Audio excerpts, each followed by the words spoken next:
GR ഇന്ദുഗോപന്റെ വിലായത് ബുദ്ധ എന്ന നോവലിനെ അടിസ്ഥാനമാക്കി നിർമ്മിച്ചിട്ടുള്ള ഏറ്റവും പുതിയ സിനിമ വിലായത് ബുദ്ധ തിയേറ്ററിൽ പോയി കണ്ടു. GR ഇന്ദുഗോപൻ, രാജേഷ് പിന്നാടൻ തുടങ്ങിയവർ ചേർന്ന് തിരക്കഥ എഴുതിയിട്ടുള്ള ഈ സിനിമ സംവിധാനം ചെയ്തിരിക്കുന്നത് ജയൻ നമ്പ്യാറാണ്.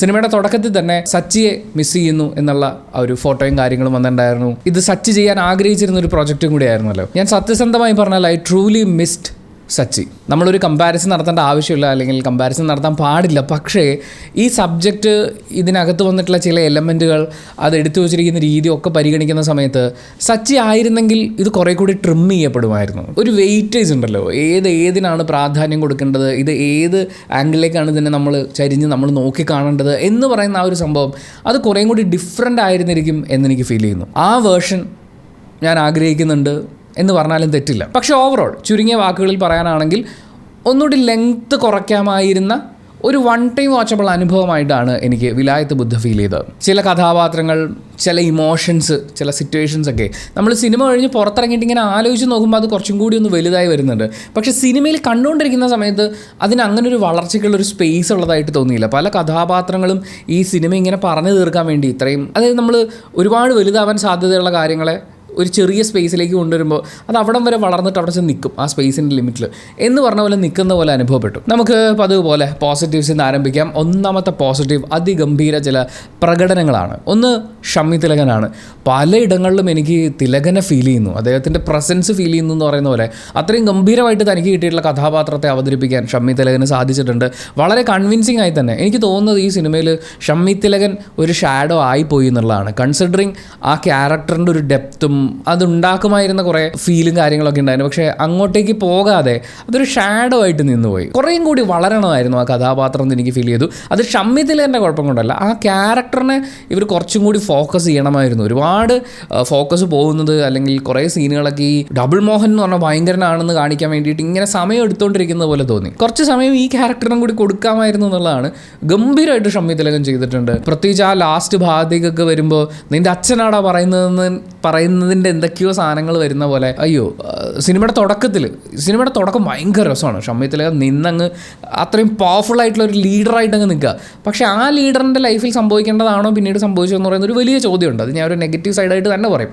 പക്ഷേ ആ തുടക്കം, ഈ ക്യാരക്ടറിൻ്റെ ഒരു ബിൽഡിംഗ് എന്നൊക്കെ പറയുന്നത് ഹെവി ആയിരുന്നു. വളരെ കുറച്ച് സമയം കൊണ്ട് തന്നെ അടിപൊളിയായിട്ട് ചെയ്തു. പിന്നെ പറയേണ്ട ഒരു തീപ്പന്തം പെർഫോമർ എന്ന് പറയുന്നത്, അല്ലെങ്കിൽ ഈ ഉള്ളിലെ തീ കണ്ണിൽ കൊണ്ടുവന്ന് അത് എക്സ്പ്രസ് ചെയ്യുക എന്ന് പറയുന്ന ഒരു രീതിയിലേക്ക് ഞാൻ ക്യാരക്ടറിനെ ഗംഭീരമായി അവതരിപ്പിച്ചതിൻ്റെ പേരിൽ പ്രിയമദാ കൃഷ്ണനെയാണ് അഭിനന്ദിക്കുക. ഞാൻ മുമ്പ് പറഞ്ഞിട്ടുണ്ടായിരുന്നു, തൊട്ടപ്പൻ എന്ന് പറയുന്നൊരു സിനിമയുണ്ട്. ആ സിനിമയിലാണ് ഞാൻ ഇവർ ആദ്യമായിട്ട് കാണുന്നത്. അതിഗംഭീര പ്രകടനമായിരുന്നു. അതിനുശേഷം പിന്നീട് വന്നിട്ടുള്ള സിനിമകളിൽ കുഴപ്പമില്ല, അവർക്ക് വൃത്തിയായിട്ട് ചെയ്യാൻ പറ്റും, അവരത് ചെയ്തിട്ടുണ്ട് എന്നുള്ളതിനപ്പുറത്തേക്ക് ഭയങ്കര ഒരു ഡെപ്തുള്ള എന്തെങ്കിലും ഒരു സംഭവം ഈ സിനിമയിൽ നമുക്കത് കാണാൻ പറ്റുന്നുണ്ട്. അപ്പോഴും ഞാൻ പറയുന്നത്, ഒരുപാട് വളരാൻ പറ്റുമായിരുന്ന, കുറേയും കൂടി ആളുകളിലേക്ക് വളരാൻ അനുവദിക്കേണ്ടിയിരുന്ന ഒരു കഥാപാത്രത്തിനെ എവിടേക്കോ ലിമിറ്റ് ചെയ്യുന്നത് പോലെ തോന്നി. അത് ഈ അവതരണത്തിലെയാണ്. ഈ അഭിനേതാക്കളെ ഞാൻ ഒരിക്കലും പറയില്ല. പ്രിയമത ചെയ്തിട്ടുള്ള ക്യാരക്ടർ നമ്മൾ ഇനിയും സംസാരിക്കേണ്ട, അല്ലെങ്കിൽ അവരെന്തുകൊണ്ട് അങ്ങനെ ചെയ്തു, എന്താണ് ഇങ്ങനെ ആ ക്യാരക്ടറിൻ്റെ ഉള്ളിൽ ഇങ്ങനൊരു തോന്നലിൻ്റെ കാരണം എന്താണ് എന്നൊക്കെ നമ്മൾ ആലോചിച്ച് പോകേണ്ട, അല്ലെങ്കിൽ അങ്ങനെയുള്ള കുറേ എലമെൻറ്റുകൾക്ക് കുറച്ചും കൂടി പ്രാധാന്യം കൊടുക്കണമായിരുന്നു എന്ന് എനിക്ക് തോന്നി. പക്ഷെ ഉള്ളതിന് എന്ത് ഗംഭീരമായിട്ടാണ് അവർ ഡെലിവർ ചെയ്തിരിക്കുന്നതെന്നറിയോ. ഈ പുഷ്പയൊക്കെ ആയിട്ടാണല്ലോ സിനിമയുടെ കമ്പാരിസൺ വരുന്നത്. രശ്മിയുടെ ക്യാരക്ടറിനെ അവർ എടുത്ത് അലമ്പാക്കി വെച്ചിരിക്കുന്നു, അഭിനയിച്ച് കുളമാക്കി വെച്ചിരിക്കുന്നു ഒക്കെ ഉണ്ട്. പക്ഷേ ആ ക്യാരക്ടറിന് കൊടുക്കാമായിരുന്ന ഒരു ഡയമെൻഷൻ ഉണ്ടായിരുന്നു.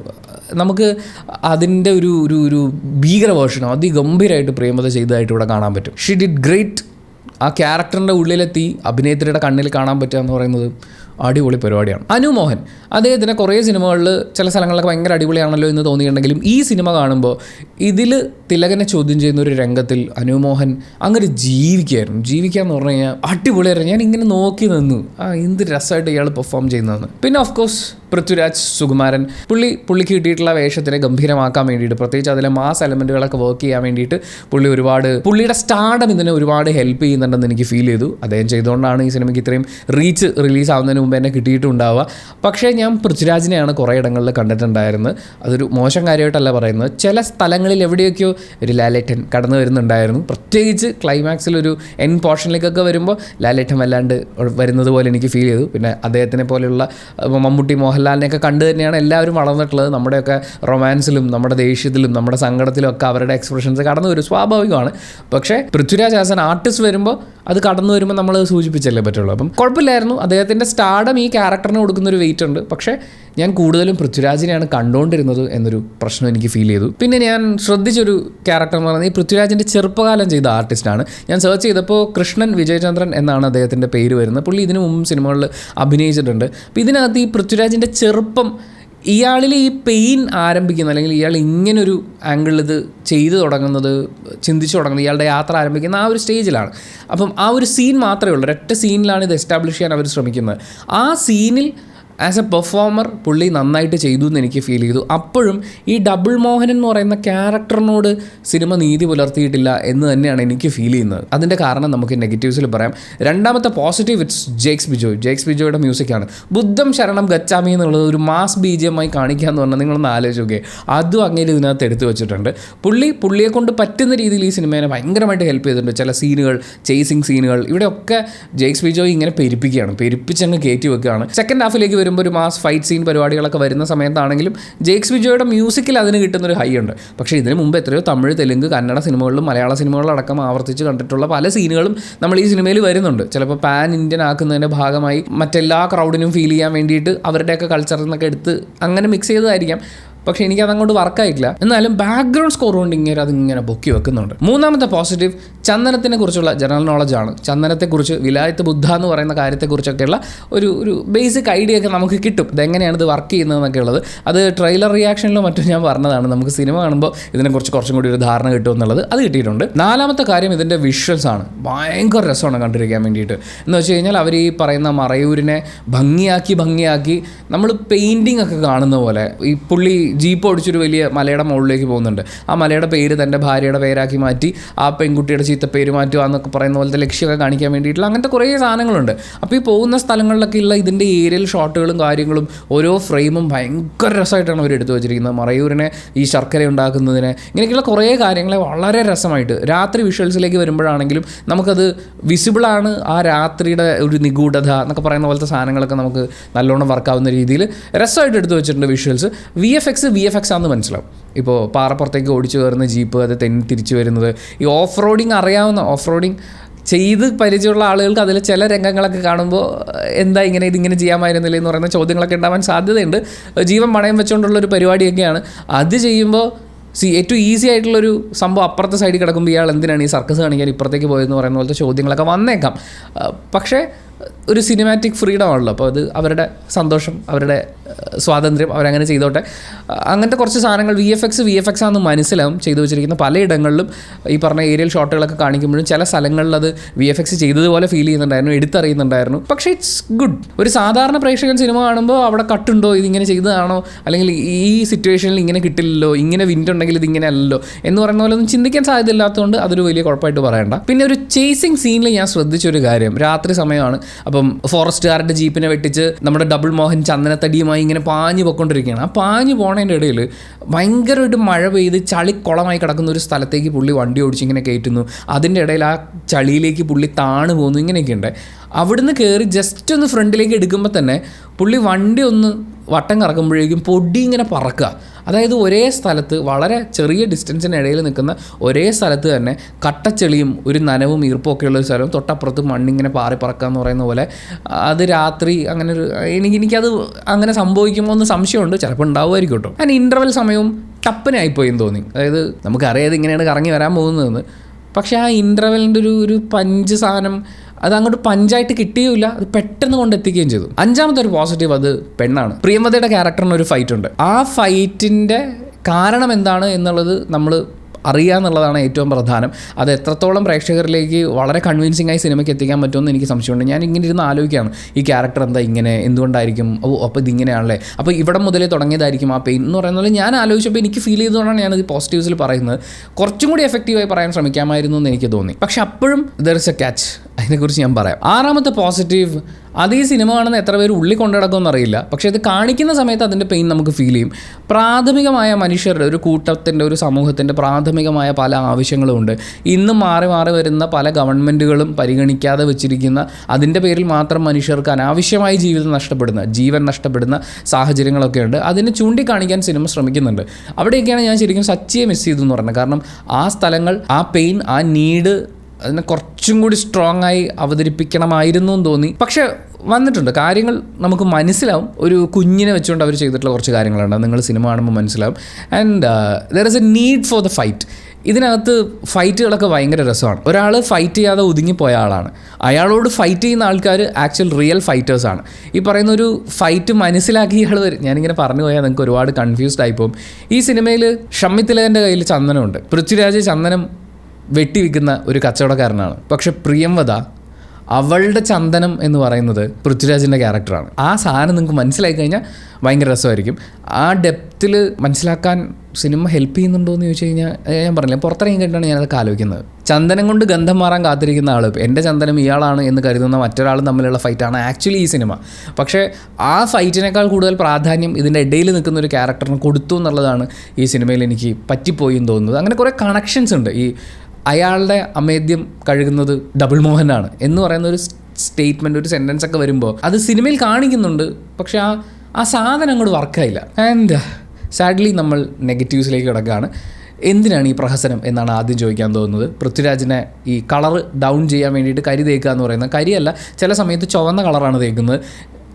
എന്തിനാണിങ്ങനെ? പൃഥ്വിരാജ് അദ്ദേഹത്തിൻ്റെ കളർ ഇതാണെന്ന് നമുക്കറിയാമല്ലോ. ഈ പറയുന്ന മറയൂരുള്ളൊരു പയ്യൻ എന്ന് പറയുമ്പോഴത്തേക്കും അയാൾ ഇങ്ങനെ ഇരിക്കണം എന്ന് പറയുന്ന ഡബിൾ മോഹൻ എന്നൊക്കെ പറയുമ്പോൾ എൻ്റെ മനസ്സിൽ ഈ സിനിമയൊക്കെ കഴിഞ്ഞ് വരുമ്പം നല്ല കരിവീട്ടി പോലെ ആണൊരുത്തൻ ചന്ദനമരമൊക്കെ വെറും 1.5 മണിക്കൂർ കൊണ്ട് വെട്ടിപ്പെട്ടിയിലാക്കി കൊണ്ടുപോകാൻ പറ്റുന്ന അവനൊരു അങ്ങനത്തെ ഒരു ക്യാരക്ടറില്ലേ, അതാവാൻ വേണ്ടി പൃഥ്വിരാജിനെ ഇങ്ങനെ കരിയൊക്കെ തേച്ച് വെച്ചിട്ടുണ്ടായിരുന്നു. പക്ഷേ അതും പല സമയത്തും പല രീതിയിലാണ്. ചില സമയത്ത് കരിയുടെ കളവ് കുറയും, ചില സമയത്ത് അത് കൂടി നിൽക്കും എന്ന് പറയുന്ന പോലെ അങ്ങനെയൊക്കെ ഉണ്ടായിരുന്നു. അതേപോലെ നായികയുടെ കാര്യത്തിലും ഇവർ ഈ മുഖത്തും കയ്യിലും ഒക്കെയാണ് ഈ കളറ് മാക്സിമം മാറ്റുക. എന്നിട്ട് കാലിൻ്റെ ഷോട്ട് കാണിക്കുമ്പോൾ കാല് മാത്രം ഫോക്കസിൽ വരുമ്പോഴത്തേക്കും കളർ ഫുള്ള് മാറി. കാരണം ഇതിനകത്ത് നമ്മളൊക്കെ ഫൈറ്റേഴ്സാണ് എന്ന് പറഞ്ഞ് ചൈതന്യ ഡബിൾ മോഹനെ ചേർത്ത് പിടിക്കുന്ന സമയത്ത് നമ്മൾ അവിടെ കാണേണ്ടുന്നൊരു ഫൈറ്റുണ്ട്. ആക്ച്വലി ഇവർ ഫൈറ്റേഴ്സാണോ നമുക്ക് തന്നെ തോന്നിപ്പോകും. ഈ പറയുന്ന പെയിനും കാര്യങ്ങളൊക്കെ വെച്ചുകൊണ്ട് അവിടെയൊക്കെ ഭയങ്കരമായിട്ട് ഈ കൺവിൻസിങ് ഫാക്ടർ ഭയങ്കരമായിട്ട് മിസ്സാവുന്നുണ്ടായിരുന്നു. വാട്ട് ഈസ് അവർ ഫൈറ്റ്, അല്ലെങ്കിൽ വാട്ട് ഈസ് ഹിസ് ഫൈറ്റ്? ഞാൻ കാട്ടിക്കയറിയത് എൻ്റെ വിശപ്പ് മാറ്റാനാണ്, തൻ്റെ വിശപ്പടങ്ങിയതിന് ശേഷമുള്ളതിനാണ് താൻ കാട്ടിക്കയറിയത് എന്ന അധ്യാപകനോട് പറയുന്ന ഡബിൾ മോഹൻ്റെ പെയിൻ നമുക്ക് കിട്ടണമെങ്കിൽ ആ ക്യാരക്ടർ അങ്ങനെ വരണ്ടേ? ആ ക്യാരക്ടർ ഒന്നാമത് അങ്ങനെ വന്നിട്ടില്ല. അതിൻ്റെ ഈ പറയുന്ന നിറംമാറ്റൽ പരിപാടിയും പല സമയത്തും കയറി ഇറങ്ങി വരുന്നതുകൊണ്ട് ആ കണക്ഷൻ കിട്ടുന്നില്ല. ഇവരാരാണ്? ഇവരുടെ സ്വത്വം എന്താണ്? ഡബിൾ മോഹൻ എവിടുന്ന് വരുന്നു, ആരാണെന്നോ അയാളുടെ സ്വത്വം എന്താണെന്നോ എവിടെയും ഐഡൻറ്റിഫൈ ചെയ്യപ്പെടുന്നില്ല. നായികയുടെ കാര്യവും അങ്ങനെ തന്നെയാണ്. നായികയുടെ അമ്മ അവരാരാണ്, എന്താണ് എന്നൊന്നും എവിടെയും മാർക്ക് ചെയ്യപ്പെടുന്നില്ല. ആ നാട്ടിൽ നമ്മൾ നോക്കാനാണെങ്കിൽ കുറച്ച് രാഷ്ട്രീയ പ്രവർത്തകരും കുറച്ച് ആളുകളെയൊക്കെ മാറ്റി നിർത്തി കഴിഞ്ഞാൽ പിന്നെ നമ്മൾ കാണുന്നതിൽ ആദിവാസി വിഭാഗത്തിൽ നിന്നുള്ള ആളുകളുണ്ട്. ഇവരെവിടെയായി വരുന്നത്? ഡബിൾ മോഹൻ എവിടെയാണ് പ്ലേസ് ചെയ്യപ്പെടുന്നത്? മാത്രമല്ല ഇയാൾ ഈ പറയുന്നൊരു ഇതിനകത്തൊരു വലിയ കാര്യം ചെയ്യാൻ പോകുന്നുണ്ട്. സംഭവം വലിയ കാര്യമൊക്കെ തന്നെയാണ്.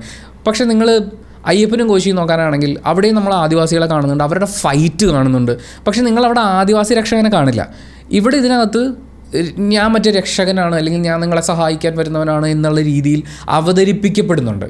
എനിക്കത് അങ്ങനെ അവതരിപ്പിക്കപ്പെടേണ്ട ഒന്നാണെന്ന് തോന്നുന്നില്ല. പിന്നെ ഞാൻ നേരത്തെ സ്ത്രീകളുടെ കാര്യം പറഞ്ഞു, സ്ത്രീ കഥാപാത്രങ്ങൾ. ആ കഥാപാത്രങ്ങളുടെ പെയിനും കാര്യങ്ങളൊക്കെ പുറത്തിറങ്ങി വന്ന് ആലോചിച്ച് നോക്കുമ്പോൾ എനിക്കത് ഭയങ്കര ഒരു പോസിറ്റീവ് എലമെൻ്റായിട്ട് ഫീൽ ചെയ്യുമ്പോഴും അവർക്കത് സിനിമയ്ക്കകത്ത് എസ്റ്റാബ്ലിഷ് ചെയ്യാൻ പറ്റുന്നുണ്ടോ? എസ്പെഷ്യലി ആ അമ്മയുടെ കാര്യത്തിലേക്ക് വരുമ്പോൾ അവരൊരു സ്ത്രീ അവിടെ ഉണ്ട്, അവരിങ്ങനെയായിരുന്നു, ഇപ്പോൾ ഇങ്ങനെയാണ് എന്നുള്ളതിനപ്പുറത്തേക്ക് ഒരു ഡെപ്തും കൊടുക്കുന്നില്ല. മാത്രമല്ല ഇതിനകത്ത് നമ്മൾ ഫൈറ്റ് ചെയ്ത് നിൽക്കണമെന്നും നമ്മൾ ഫൈറ്റേഴ്സ് ആണെന്നൊക്കെ 2-3 വട്ടം പറയുന്നുണ്ട്. പക്ഷേ ആ ഫൈറ്റ് എസ്റ്റാബ്ലിഷ് ചെയ്യപ്പെടുന്നില്ല. സിനിമയുടെ ഒരു വലിയ സമയം മുഴുവൻ ഈ ഡബിൾ മോഹൻ എന്ന് പറഞ്ഞാൽ അവൻ ഭയങ്കരമാണ്, അവൻ മരം മുറിച്ചുകൊണ്ട് പോകാൻ, അവൻ ചന്ദന കടത്ത, എന്നിട്ട് അത് തന്നെ, അപ്പോൾ അത് ഭയങ്കരമല്ലേ എന്ന് പറയാൻ അത്ര ആക്കി കളഞ്ഞു. ഇത് ഈ ഡബിൾ മോഹനും ചേസും സീനും ഒക്കെ വെച്ച് വലിച്ചു നീട്ടി പരത്തുന്നതിന് പകരം നിങ്ങൾ കുറച്ചും കൂടി ആ സിനിമയുടെ ആത്മാവിലേക്ക് വന്നിരുന്നെങ്കിൽ എന്ന് എനിക്ക് പറയാൻ തോന്നിപ്പോയി സിനിമ കഴിഞ്ഞപ്പോൾ. കാരണം ഇതിനകത്ത് ഇത്രയും സ്കോപ്പ് ഉണ്ടായിരുന്നു എന്നുള്ള ആ ക്ലൈമാക്സും കൂടി കഴിയുമ്പോൾ ഇതിനകത്ത് ഇത്രയും സ്കോപ്പ് ഉണ്ടായിരുന്നു എന്ന് എനിക്ക് ഫീൽ ചെയ്തു. വെറും ഒരു പ്രേക്ഷകൻ, ഞാൻ ഒരു പിണ്ണാക്കുമല്ല, വെറും ഒരു പ്രേക്ഷകൻ എന്ന് പറയുന്ന ഒരു ആംഗിളിൽ നിന്ന് നോക്കുമ്പോഴും സിനിമ ഒരുപാട് ഡെപ്തിൽ ഹാൻഡിൽ ചെയ്യേണ്ടിയിരുന്ന ഒത്തിരി ഉണ്ടായിരുന്നു എന്ന് എനിക്ക് തോന്നി. ഞാൻ വിലായത്ത് ബുദ്ധ വായിച്ചിട്ടില്ല. കുറേ പേര് പറഞ്ഞു വായിച്ചിട്ട് നമ്മൾ വിലയിരുത്തണം എന്നുള്ളത്. എനിക്ക് വായിക്കാൻ സാധിച്ചില്ല, അതുകൊണ്ടാണ്. ഞാൻ ആദ്യം പറഞ്ഞ പോലെ ഷമ്മി തിലകൻ്റെ ക്യാരക്ടർ ഭയങ്കര ഷാഡോ ആയിപ്പോയി. അതിന് കുറേയും കൂടി ഡെപ്ത് വരണമായിരുന്നു, കുറേയും കൂടി അത് എസ്റ്റാബ്ലിഷ് ചെയ്യണമായിരുന്നു. ഒരു കിളവൻ്റെ ഒരു വയസ്സാങ്കാലത്തെ ആഗ്രഹം എന്നുള്ളതിനപ്പുറത്തേക്ക് ഒന്നുമല്ലാതായി പോകുന്നോന്ന് തോന്നിപ്പോയി പലയിടങ്ങളിലും. അയാളുടെ ഈ പറയുന്ന അയാളുടെ ബോഡി ലാംഗ്വേജിൽ വരുന്ന ചേഞ്ചുകളും ഒക്കെ ഇതിനകത്ത് ഭയങ്കര ഇമ്പോർട്ടൻ്റ് ആണ്. അതിനൊരു സ്പേസ് പടത്തിൽ കിട്ടിയിട്ടില്ല എന്ന് തോന്നി. പൃഥ്വിരാജ് ഡബിൾ മോഹനായിട്ട് നിറഞ്ഞാടാൻ ശ്രമിക്കുമ്പോഴും എനിക്ക് പൃഥ്വിരാജിൻ്റെ തന്നെ പഴയ ഏതൊക്കെയോ സിനിമകളിലെ എക്സ്പ്രഷൻസും സാധനങ്ങളും ഒക്കെ ഡ്രസ്സൊന്ന് മാറിയിട്ട് കാണുന്നത് പോലെ ഉണ്ടായിരുന്നുള്ളൂ. പിന്നെയും കൺവിൻസിംഗ് ആയി ഫീൽ ചെയ്യാത്ത കുറേ കാര്യങ്ങൾ അവിടെ ഇവിടെ ആയിട്ടുണ്ട്. പക്ഷേ എന്നെ സംബന്ധിച്ച് നല്ല തീയും പുകയൊക്കെ ആയിട്ട് നല്ല വിഷ്വൽസും കഥാപാത്രങ്ങൾ, ഇമോഷൻസ്, അവരുടെ ഫൈറ്റ്, ഇതിനകത്ത് കടന്നു വന്നിട്ടുള്ള പല വിധത്തിലുള്ള പൊളിറ്റിക്സ്, ഇതിനെ ഒന്നും കാണാതെ ചുമ്മാ തീയും പുകയായിട്ട് ഒരു പടം കണ്ടുകൊണ്ടിരിക്കാനാണെങ്കിൽ ഒരു ജസ്റ്റ് വൺ ടൈം വാച്ചബിൾ എന്ന് പറയുന്ന ഒരു അനുഭവമായിട്ടാണ് എനിക്ക് വിലായത്ത് ബുദ്ധ ഫീൽ ചെയ്തത്. കുറേയും കൂടി എക്സ്പ്ലോർ ചെയ്യപ്പെടണമായിരുന്നു, കുറേയും കൂടി ട്രിം ചെയ്യപ്പെടണമായിരുന്നു, കുറേയും കൂടി ഇൻ ഡെപ്തിലേക്ക് ചില കാര്യങ്ങൾ കൊണ്ടുപോകാൻ. ചിലപ്പോൾ ഒരു ഡയലോഗൊക്കെ മാറ്റിയാൽ പോലും മതിയായിരുന്നു എന്ന് എനിക്ക് തോന്നുന്നു. പക്ഷേ അത് ഞാൻ മാറ്റിയാലും ശരിയാവില്ല. അത് മാറ്റാൻ അറിയുന്നവൻ മാറ്റിക്കഴിഞ്ഞാൽ അത് ഭയങ്കര ഒരു ഫീല് കിട്ടുമായിരുന്നു. കുറേയും കൂടി ആഴത്തിൽ പോകണമായിരുന്നു എന്നെനിക്ക് ഫീൽ ചെയ്ത, കുറച്ചും കൂടി നീളം കുറയ്ക്കണമായിരുന്നു എന്ന് ഫീൽ ചെയ്ത ഒരു അനുഭവമായിട്ട് വിലായത്ത് ബുദ്ധ എനിക്ക് അനുഭവപ്പെട്ടു. പക്ഷേ ഞാൻ ഈ പറയുന്ന മുഴുവൻ എൻ്റെ പേഴ്സണൽ ഒപ്പീനിയനാണ്. സിനിമ എന്ന് പറയുന്നത് ഓരോരുത്തരുടെയും പേഴ്സണൽ എക്സ്പീരിയൻസ് ആണ്. തിയേറ്ററിൽ കണ്ട് വിലയിരുത്തപ്പെടേണ്ടതാണ് ഓരോ സിനിമയും. അങ്ങനെ ഈ സിനിമ നിങ്ങൾ തിയേറ്ററിൽ കണ്ടിട്ടുള്ള ഒരാളാണെങ്കിൽ നിങ്ങളുടെ അഭിപ്രായങ്ങൾ കമൻറ്റ് ബോക്സിൽ രേഖപ്പെടുത്തുക. കമൻറ്റ് ബോക്സും കൂടി വായിച്ചിട്ട് സിനിമയ്ക്ക് പോകണോ വേണ്ടോ എന്ന് തീരുമാനിക്കുന്ന ഒരുപാട് ആളുകളുണ്ട്. അവർക്കത് ഭയങ്കര സഹായമായിരിക്കും. അപ്പോൾ thank you so much for watching this video. Video ഇഷ്ടപ്പെട്ടാൽ ലൈക്ക് ചെയ്യുക, കമൻറ്റ് ചെയ്യുക, ഷെയർ ചെയ്യുക, സബ്സ്ക്രൈബ് ചെയ്യുന്ന കാര്യം പരിഗണിക്കുക.